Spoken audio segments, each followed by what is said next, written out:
of revenue. So what we do now is to go deeper and go wider. For example, we have the positioning of the 8 centers. So we need to enhance the breadth and the depth, and also grasp the opportunities presented to us by the country's development. The other point is we need to go for high quality development. Now, I believe the public, like myself, are concerned with industrialization 4.0. And if we're able to incorporate high value added elements, we'll be able to generate a bigger income. In other words, if we take forward high quality development in different economic sectors, we can achieve greater results. So this is something that we'll consider. For example, in terms of innovation technology, we will spend efforts in establishing Hong Kong as an international innovation and technology center. I believe that as a result, we will see an increase in income in these areas. Dr. David Lam. Thank you, President. The development of primary healthcare relies on service by various healthcare disciplines. But in the community, it's not like the hospital. We need professionals. That is, professional registration of healthcare practitioners. However, when it comes to speech therapists, dietitians, clinical psychologists, and audiologist needs professional registration. For the voluntary registration scheme, it has been in place for 6 years. For these disciplines, we have a sound registration system and has been verified repeatedly by the Department of Health. What is lacking is a statutory registration. Do you have a timetable to launch a statutory registration for these 5 disciplines? Dr. Lam has pointed out a crucial point. Professional registration was floated 6 years ago. So it was done not in the previous government, but the government before. It was a pilot scheme.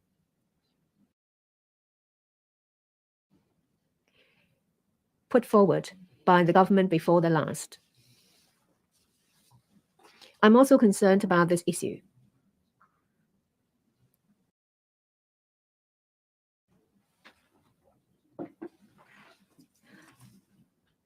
Well, I do think that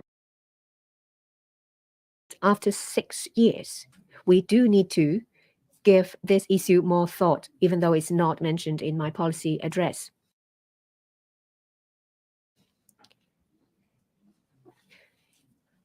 Registration on a voluntary basis will have to be verified by professional bodies.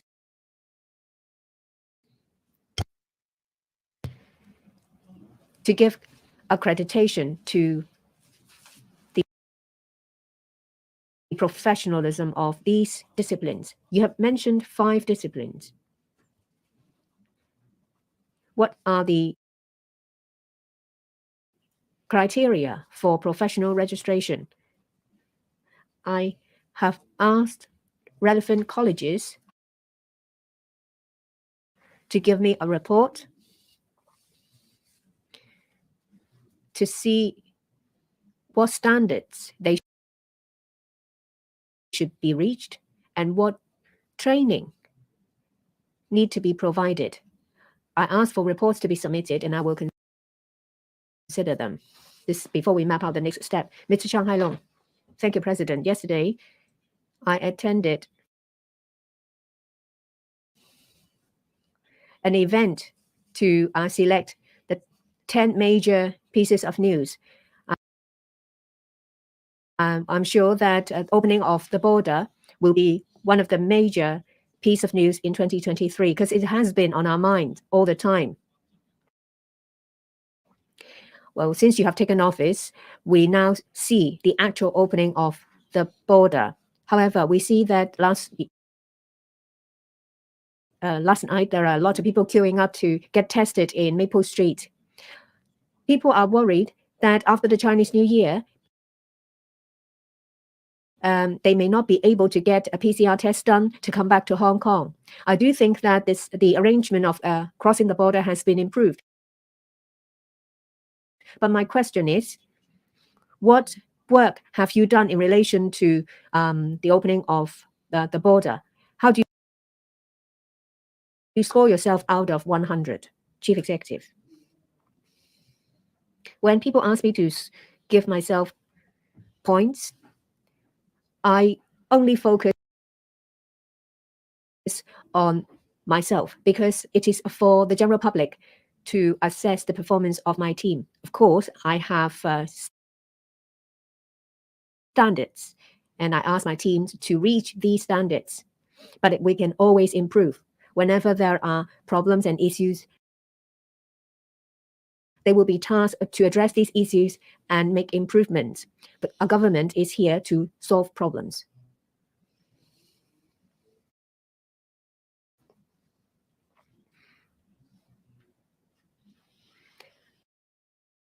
I can see that members of the public have to queue to get tested.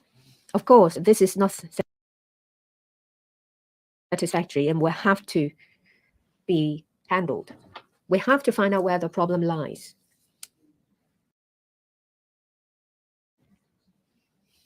Is it the case that we have not provided sufficient number of testing centers? The answer is no.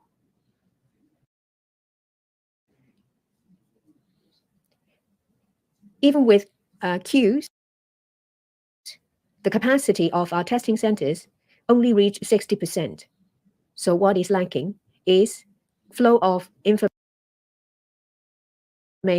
for members of the public to know where to go and to avoid queues at certain stations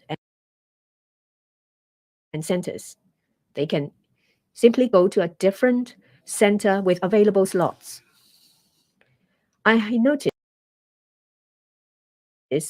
a news report. I thank the media for doing that. There are at least 20 testing centers with available slots. In the same district, reporters have visited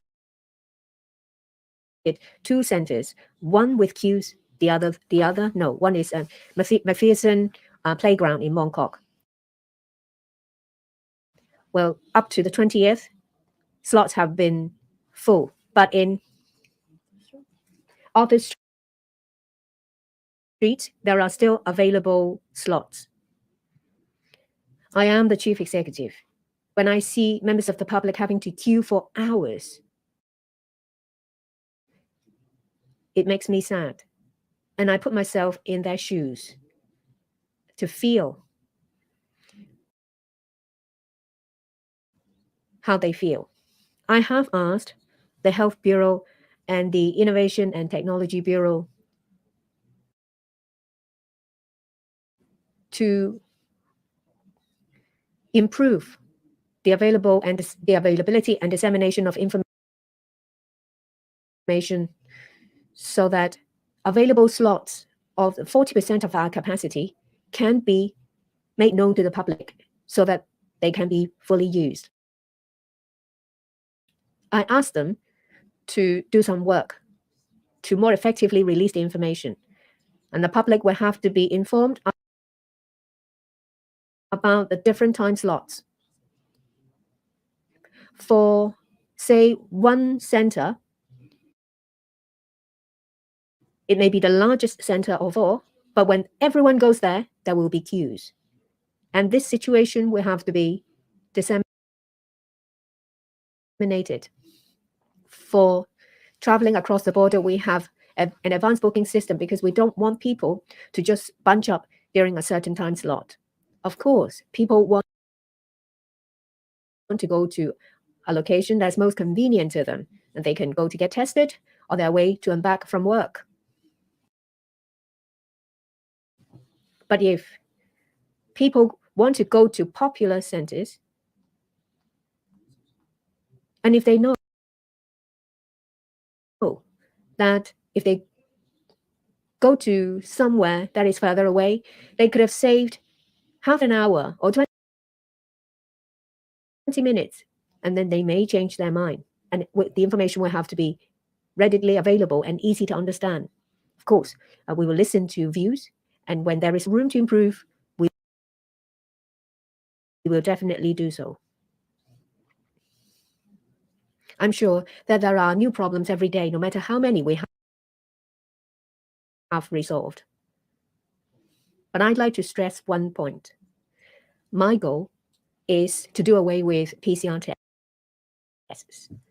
My goal is to replace PCR tests with RAT tests. And my ultimate goal is to dispense with RATs.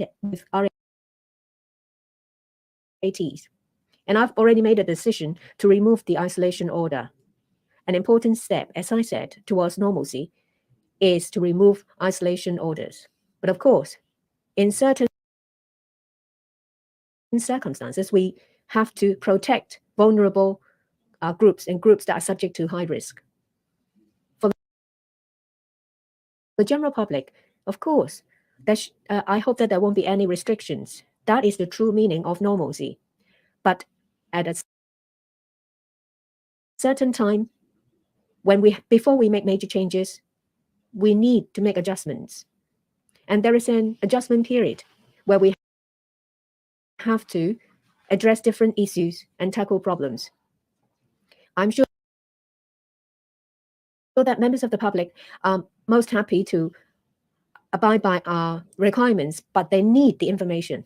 So what I want to tell the public is that there is surplus slots and surplus capacity. Even with yesterday's situation, only 60% of our capacity was used. And of course, if any of you see any problems anywhere, please talk to our departments. Let's say, for example, the Home Affairs Department.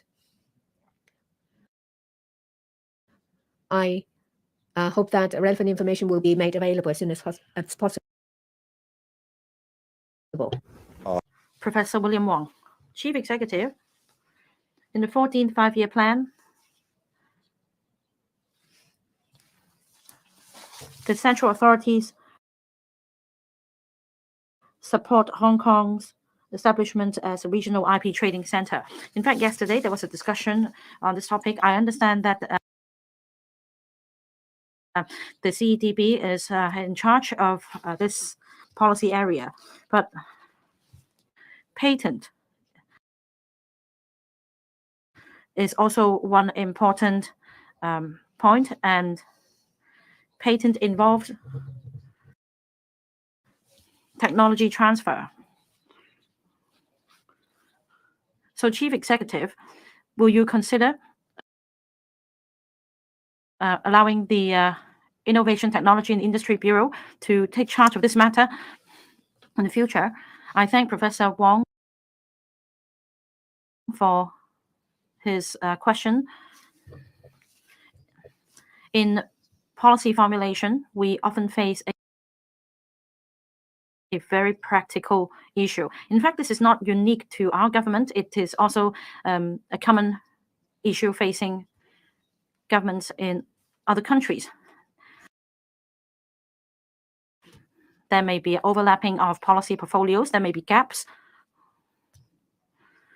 So we need to, first of all, be aware of this issue in reality, and then consider how we can achieve effectiveness in policy formulation. Now, Professor Wong refers to technology, and in fact, we also have patents for designs in the creative industries. So it is difficult to have a dedicated department to oversee matters relating to IPs in technology transfers, in, say, art design, graphic design.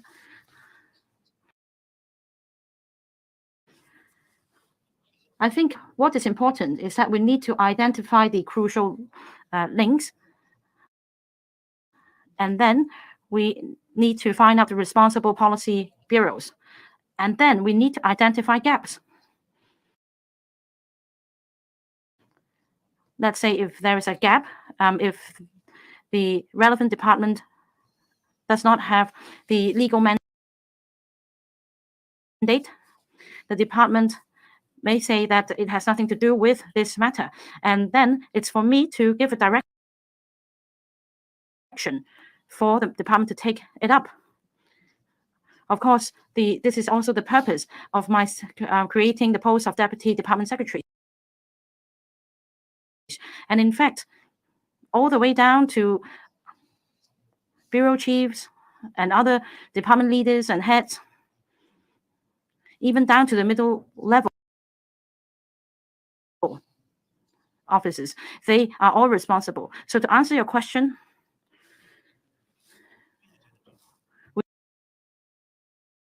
we need to do our level best and see what system works best. Of course, when it comes to innovation technology, the ITIB would be in the best position to take it up. So this will be the major bureau responsible. But when it comes to intellectual property, we need to have regard to the legal framework. We need to have regard to international standards, and also professionals who can meet the international training requirements. So I believe, at least as far as what the current system is, I believe that this is the most effective way. Mr. Yu Pak-lang, Chief Executive, first of all, I thank you for your efforts in striving for resumption of quarantine-free travel with the mainland. Well, we are the hardest hit industry. The tourism industry has faced a lot of difficulties in the past 3 years. I will let the data speak. Well, regarding the outbound travel duty, according to the TIA, there was only 30%, and in 2022, only 600,000 inbound travelers were received. As for hotel vacancy rate, the take-up rate was 63%. The prices also plummeted. Even for the Chinese New Year, only 70% of, or less than 70% of hotel rooms have been booked. We rely on locals, in other words. And we understand that as for the aviation industry, it's now working only at the 30% of its capacity. So we're now still at the very initial step of reviving the industry. We need the government's support. You mentioned that in February, a major publicity campaign will be launched to attract tourists to come to Hong Kong. Now,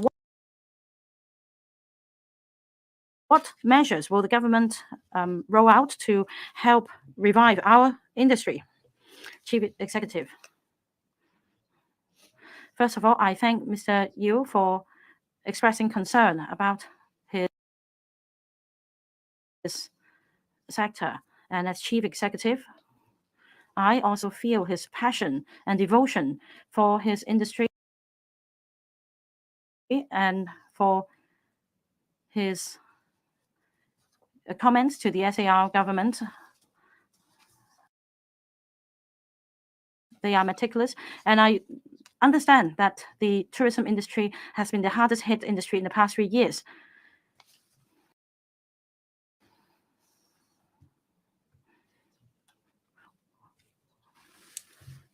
And we have been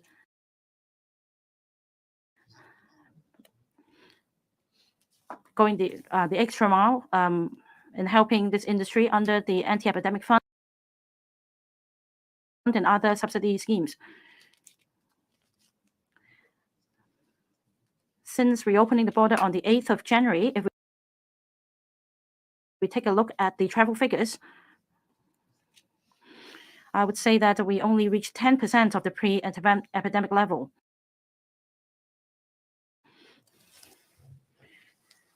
Or just 7% on weekends and major holidays comparing to the pre-epidemic level.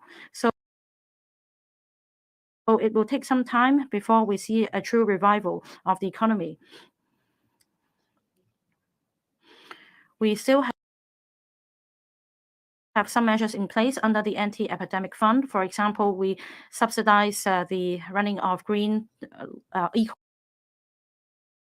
tours and heritage tours. And we also provide training subsidies to enhance the professional aspects of the industry. I understand that it will take some time for the capacity of the industry to be resumed.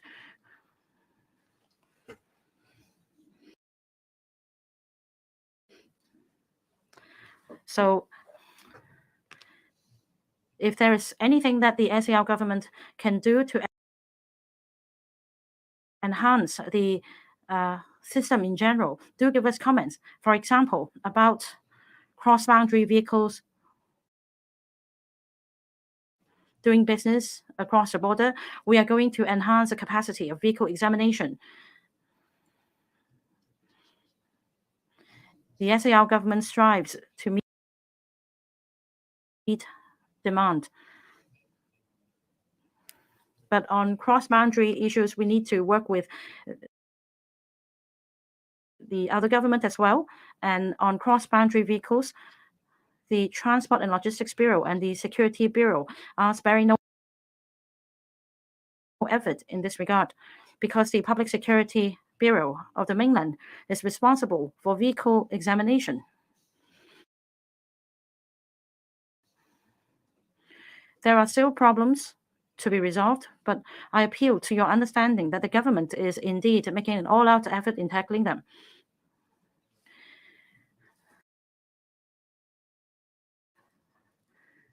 Say for leasing space for the parking of coaches, the government also makes an all-out effort, and we want to shorten this transitional period as much as possible.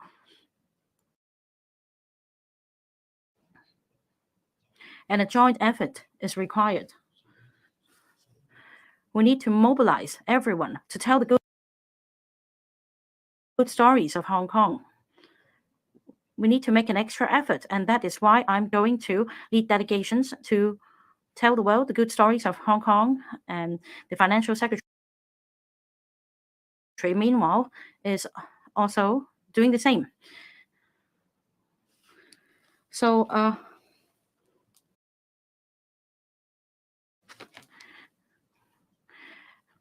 do tell us your comments so that we can work harder.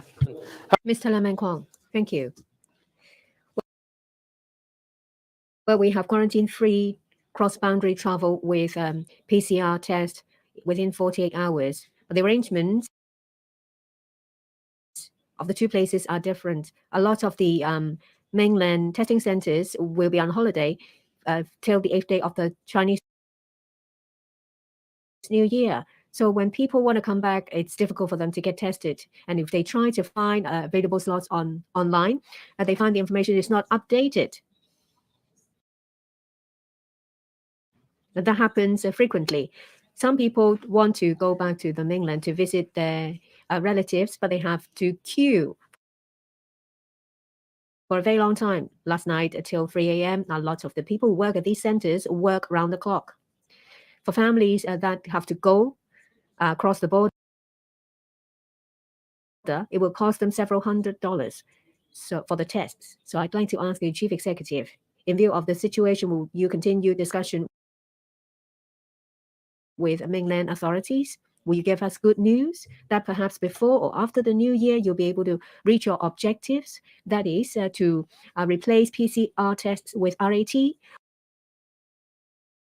or dispense with tests so that families can happily go to the mainland to spend the Chinese New Year. Thank you.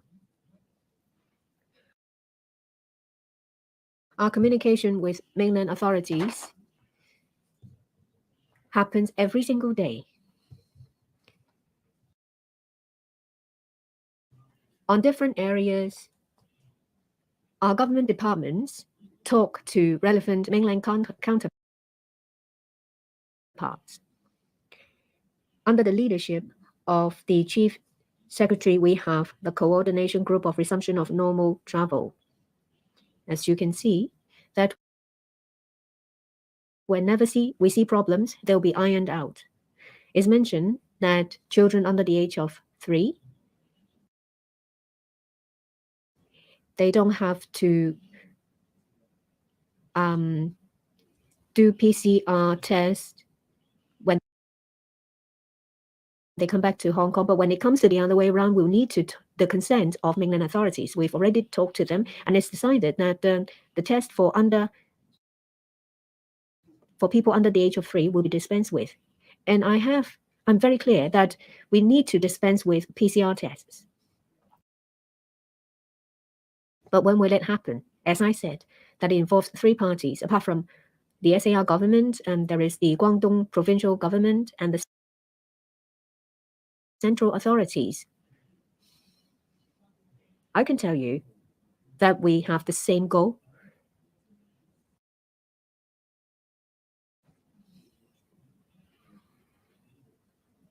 But there is a procedure and a process to go through by all 3 parties. We are unable to divulge every details, but I can tell you that with every discussion, there is improvement. You hear about it once every 2-3 days. And that's back to the point I mentioned. We talk every day and we make progress within very short time. I do agree that before PCR tests are dispensed with, there are some other problems that we need to address. It may not happen overnight, but we do hope that if we can do it as soon as possible, we will do it. And I would like to surprise you with good news. We have good intentions, but at the same time, we have to plant our feet on the ground firmly. We need to identify areas that are within control. For these, we're more confident. And there are areas that we need consent of all 3 parties. Regarding PCR tests, it's an issue that involves all 3 parties. You need to give us time, but I am optimistic. In the medium term, I'm aware of the unsatisfactory situation yesterday. However, the capacity was only 60%. We need to disseminate information effectively for the general public to know. With the mainland, there are designated portals where you can visit to get information.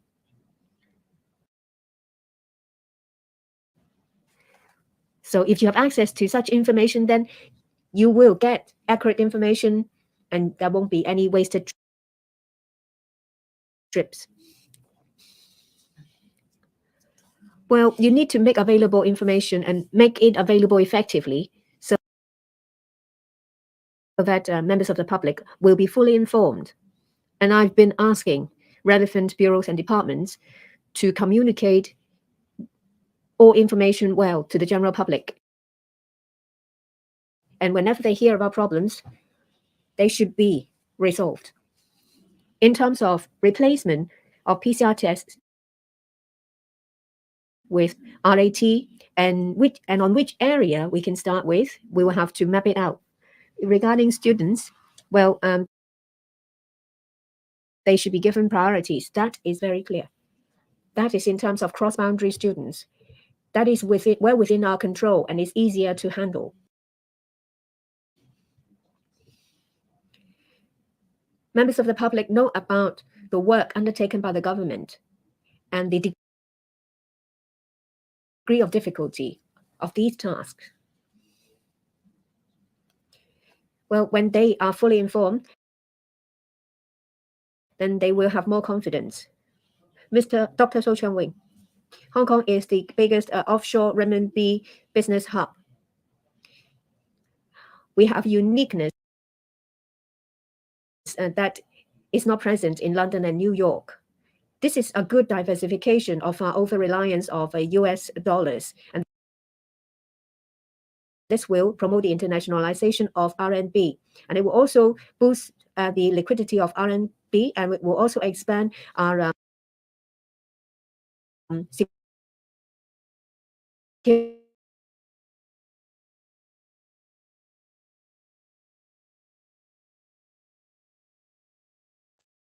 this will complement influx of capital in the GBA. I'm glad to hear in the policy address that the government will strengthen our advantage as the global renminbi offshore business hub. However, I have not seen any measures launched. In order to strengthen our advantage, has the government keep themselves fully aware of relevant standards? Have you garnered support from the central authorities? And in relation to RMB investment tools, that is a key area. Dr. So, you are only allowed one question. Chief Executive. Mr. So's concern is the use of renminbi businesses by Hong Kong as an international financial center. We have the largest renminbi liquidity pool. There are some directions set in a policy address. When it comes to details, we will have to seize every single opportunities to advance our position. Our advantage is that we are the largest renminbi offshore business hub. We have about 800 billion renminbi, and over 70% of these offshore transactions take place in Hong Kong. As I previously mentioned, whether it is to increase our revenue or expand our markets, or the strengthening of our position as an international financial center, I think that the most effective way is to deepen the depth and widen the breadth. We need to make good use of global trends, which lies in green bond.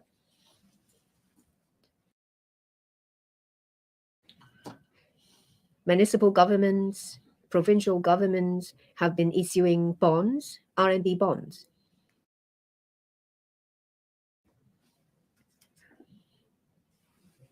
We have the duty to promote the internationalization of RMB. In the promotion of various RMB investment tools, we have been working on it and developing it.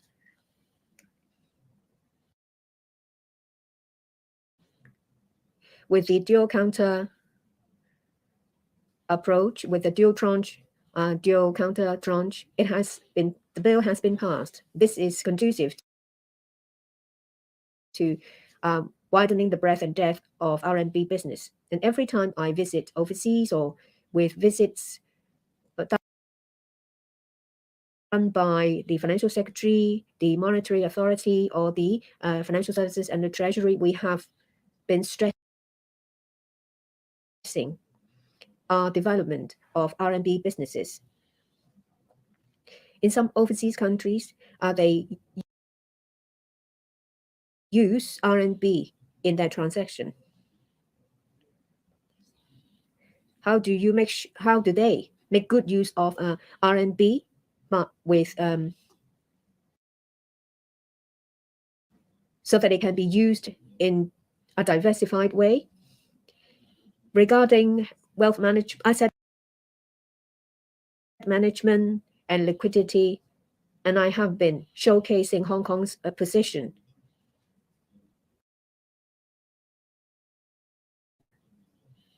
a lot of investors use Hong Kong to boost the liquidity of RMB. Regarding the southbound trading and northbound trading of Stock Connect, of course, we would like to see more RMB products. There are also some derivative products that are denominated in RMB.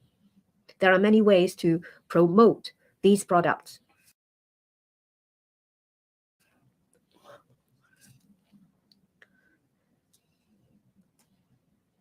There are suggestions made by people who hold renminbi assets. And we seriously consider these suggestions. The Hong Kong Exchange will also look into them. Say for ETF denominated in renminbi and derivatives in RMB, we are looking into them, and we will disseminate information when it's available. Mr. Stanley Ng. Thank you, President. As the Chinese New Year approaches, may I first of all wish you, Chief Executive, prosperity and the prosperity of Hong Kong under your leadership. Now, we wrote spring couplets, and I started with this one, which means turning from order to prosperity. And in order to achieve that, we need to work with concerted efforts so that we all make constructive contributions to strive for prosperity to be shared among all. In other words, we need to stay united, and it is important to enhance people's sense of happiness and sense of achievement. And that is why, on our path to resuming normalcy, a fund should be set up to help people with jobs so that businesses will thrive. So as we enter a new phase of prosperity after restoring order from chaos, there should be more government policies to enhance people's sense of happiness. Chief Executive, I thank Mr. Ng for illustrating what exactly this phrase means. For example, he asked for funds to be set up to help people with jobs and to help businesses. We need to take a multi-pronged approach. Now, the member mentioned providing subsidies, but we also need to gauge the actual situation and who are the most needy. We must bear in mind that we have been in the trough for the past 3 years. And as we move towards normalcy, we need to have a diversity of measures. So monetary assistance is just one option. Mr. Ng, you just now mentioned making joint efforts and staying united. And in fact, this is also the theme of my election manifesto. We need to work with one heart, and we also need to have to work as a team in taking this result-oriented approach. We need to work with one heart, one mind, and we need to act together. I believe that this is important. I attach great importance to working as a team. That is why when I visit overseas, I lead the relevant delegations. Usually the delegations are related to trade, to attracting enterprises, to helping different sectors. So we take a multi-pronged approach because there are different things that different countries find Hong Kong attractive. Some are interested in the business opportunities here.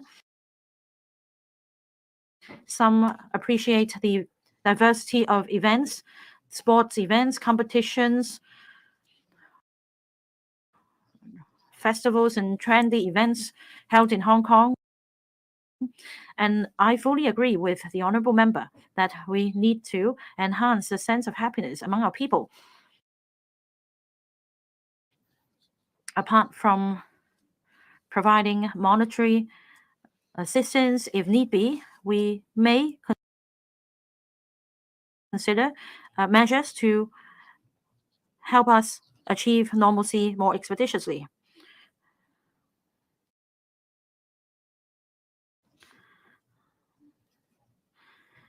However, we should work on a united front and widen the scope in promoting Hong Kong and grasping opportunities. I believe that this will help us achieve normalcy more expeditiously. Mr. Xu Guokong, President, Chief Executive, the government has announced that for cross-boundary students, they can attend face-to-face classes. This is good news to them. It's been 3 years since they haven't been able to do so. This will help enhance their physical well-being and mental well-being. I believe that the chief executive and the bureau chiefs are concerned about these students, and they will do whatever they can to help them. However, for students living near Shuttlecock, as Shuttlecock border has not been fully open, students need to take an extra 2-hour journey to and from the school every day. Now, will the government liaise with the mainland counterparts as quickly as possible to open up Chong Ying Street so that students don't need to take long journeys when they attend classes? I thank the honourable member for his concern for cross-boundary students and the concern for Shuttlecock BCP. And in fact, when we discuss reopening the border, we also discussed the same issue. However, we need to reach a consensus. We've raised our concern. At the same time, we need to be mindful of the fact that there may be obstacles to overcome. There may be difficulties not known to us. And the Security Bureau, in this regard, has adopted an innovative approach and implemented quite some innovative measures in the arrangements.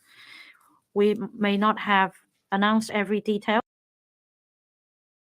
but adopting the same spirit, I'm sure the Security Bureau Chief will continue to be engaged in this matter. And I'm sure that your concern is shared by many.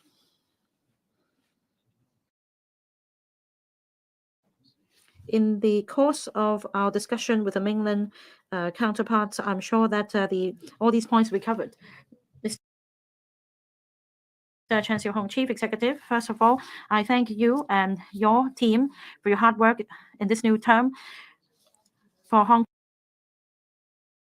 Kong to resume normal travel arrangements, for families to be reunited after 3 years, so that we see hope as we turn a new chapter. But according to many people, they are concerned. On the one hand, they're excited about the reopening of borders, but they are also worried that These arrangements will lead to emergence of new variants and more infections. And should this happen, it will pose pressure on the public healthcare system in Hong Kong. Now, Chief Executive, you just announced that the isolation order will be scrapped after Chinese New Year. And you also cited 5 factors for your consideration. I believe you have considered them thoroughly before making this decision. And details will be announced further by the health chief this afternoon. Now, Chief Executive, what measures will be adopted by the government to ensure that there will not be a resurgence of local infections, so that there won't be a squeeze on the supply of medicine, so that we'll continue to enjoy normalcy?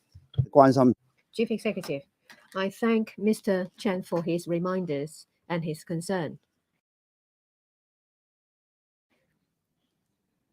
And I'm grateful for your words of encouragement and appreciation. I am the Chief Executive. It is my job to do well. And if I don't do well enough, I have to strive to do better. So I welcome comments and views. Opening the border is a major issue and is good news. I am the Chief Executive. This is good news, and this is good news to everyone, and we don't want any blemish. So I attach a lot of importance to this. As a result, I have asked the Chief Secretary to lead the relevant group. Opening the border is not just about the border. There are other issues that have to be addressed by the coordination group on resumption of normal travel. Citing an example is availability of drugs and medication. That is discussed by the coordination group, and I have asked about it. The Health Bureau has liaised with pharmaceutical company representatives and pharmaceutical manufacturers. They are trying to find solution. It seems that the situation is under control, but it doesn't mean that it won't one day get out of control. I do find certain principles very useful. We need to tell members of the public about these problems in a courageous way. We tell the public that there may be certain situations happening because people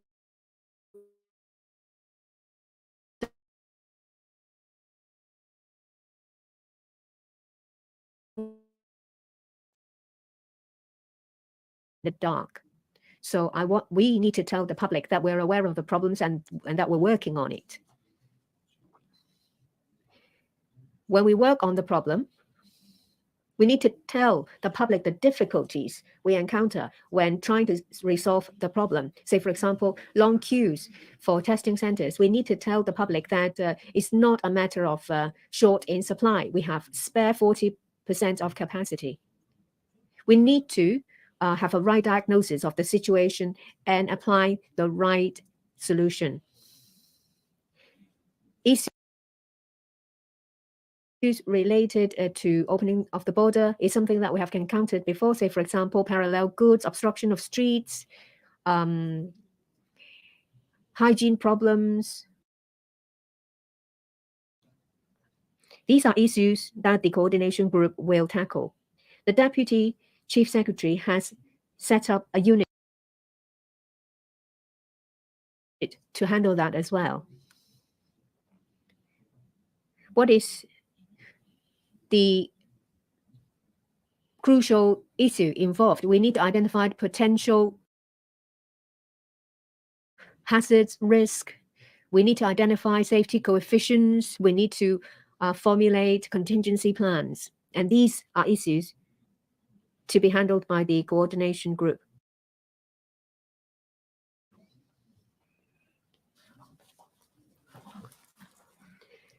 Well, and as to whether there will be a resurgence of the epidemic. And of course, we should stay vigilant. The epidemic situation may take a different turn at any time. We have to be fully prepared. It's just like but for the fifth wave, when Omicron first emerged, it caught the whole world by surprise with its high transmissibility.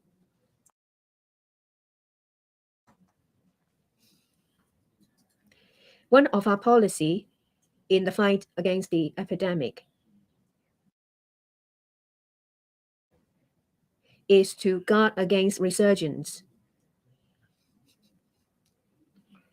In the past 6 months, when this government's doing its best to work towards normalcy, we see that the situation is a recurrence, something that we have seen before. Say, for example, we remove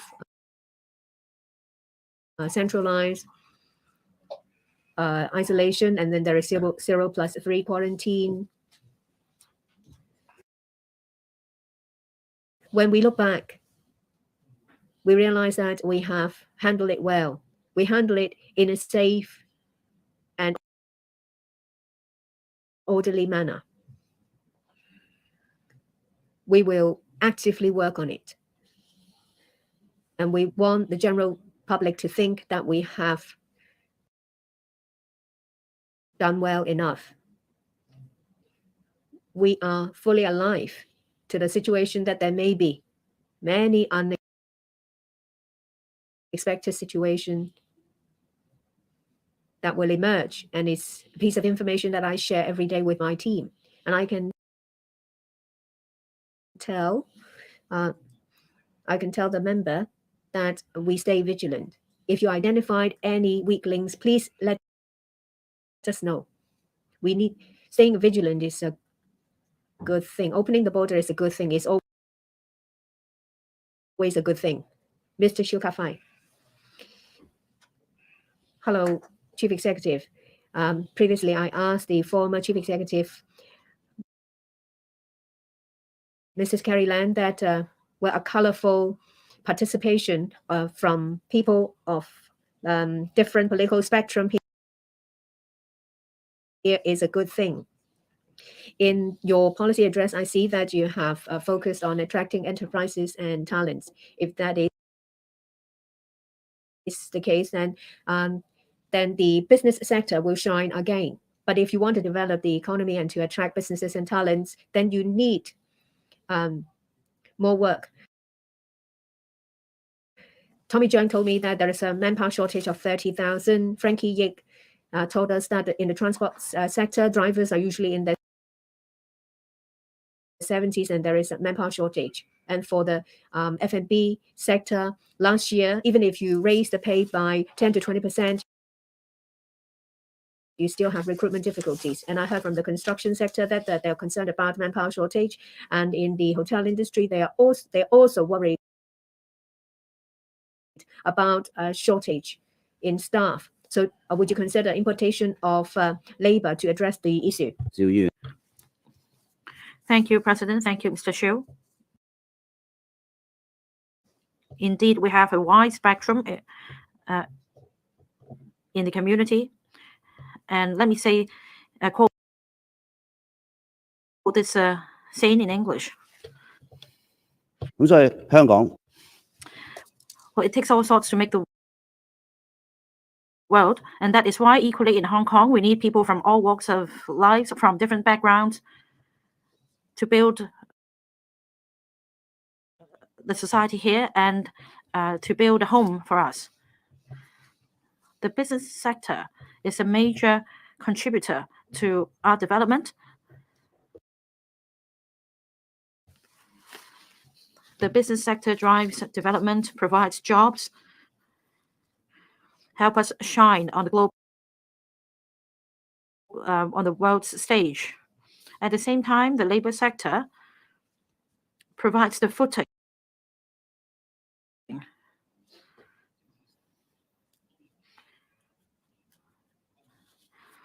And that means people can make the ends meet. They can make a living, and the labor sector makes contribution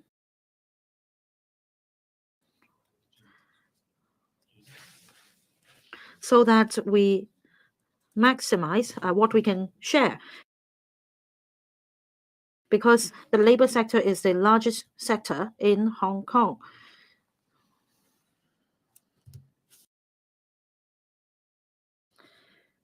Everyone in Hong Kong forms part of Hong Kong. Now, Mr. Xu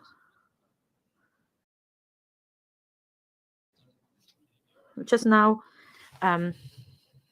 gave this analogy. It's like the brake lining, and that is heavily utilized day in, day out. But when you consider the merits of a car, you consider the horsepower instead of its brake lining.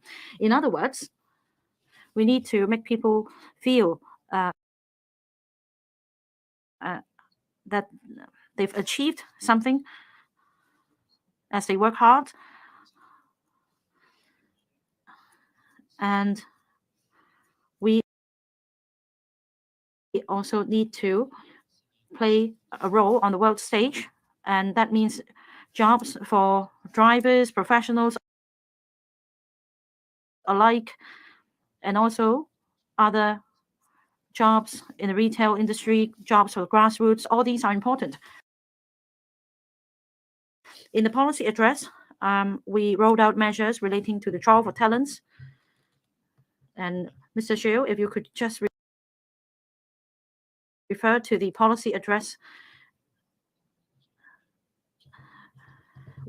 you will find that we do have policies formulated on the basis of the manpower needed for different sectors. So for the logistics sector, we need to it's for the Transport and Logistics Bureau to recruit to address the issue of drivers shortage, and the Development Bureau is responsible for tackling the issue of manpower shortage in the construction industry. So different policy bureaus will assess the manpower needed in their respective portfolio in drawing up the measures to tackle them. Labor importation is one option, for example, for residential care homes for the elderly and the disabled. We're short of care workers, and I understand that the Labor and Welfare Bureau has launched a scheme, and 3,000 care workers will be imported to address the shortage. And at the moment, we have 4,000. We're short of 4,500 care workers. At the same time, we accord priority to local employment, and I believe the business sector also understands that we need to strike a balance, and these two issues are not in conflict. Now, Ka-Fai, apart from what you said, we also have a talent list setting out the 13 professions with manpower shortage, so that exemptions can be given without going through the local recruitment process. You can start recruit laborers elsewhere, and we covered the 13 trades. And I also ask the relevant bureau to submit a report to me as to whether we can include more trades. So let me just sum it up. We need to let the data speak. As usual, we adopt an objective stance in examining data. And I also task different policy bureaus to examine the relevant issues so that, like Mr. Stanley Ng said, we stay united and make concerted efforts in tackling issues so that Hong Kong can become a home, an inclusive home for everybody. The Chief Executive's question and answer session ends. The Chief Executive will now leave the chamber. Will members please stand up?